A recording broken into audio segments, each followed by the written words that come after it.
Hello mga katropa Reels, for today's video naman, ito na ipapakita ko naman sa inyo yung result ng ating appeal due to the demands dun sa violations na nakuha natin na matagal bago malis.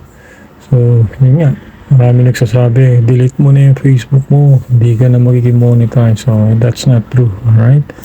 So ito po yung mga result, dito po tayo sa Facebook mo. At the same time, gusto ko kong sabihin sa inyo na it doesn't mean na nagkaroon kayo ng violations, di na kayo monetize. There's still way for it to be monetized. Continuous lang po. At the same time, call attentions dun sa mga marami sa atin, F2F, follow to follow, sa nakakaban po yan. Pero if that works with you, okay lang yan. Pero sabi ko sa inyo, nakakaban po yan. And doon naman sa mga kaibigan natin dyan, sana follow naman natin yung mga maliliit na content creator. At the same time, huwag lang tayo mag-focus dun sa malalaking bahay, dun din sa maliliit, sa mga nag-grow pa lang. Alright, so ayan po yung aking Facebook. Yan na po yung result.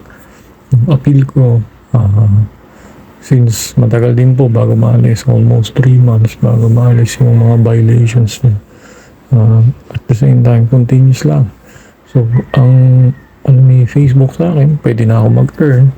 So, kulang lang ako dun sa mga iba pang eligibility. Pero yan po yung result. Recommended na po yung Facebook ko. Before is under review. At the same time, hindi siya recommended. So, pwede na po akong kumina. At the same time, support din po natin ang bawat isa't isa. Nang sa ganun, pare-pares tayo mag-grow. So, doon naman sa nag-worried dun sa mga violations na nakukuha nila. So, normal lang po yan. Pero, lang tayo. Huwag lang po tayong basta-basta lang magtiwala dun sa mga iba. Alright? Make sure yung Facebook nyo clean pa rin.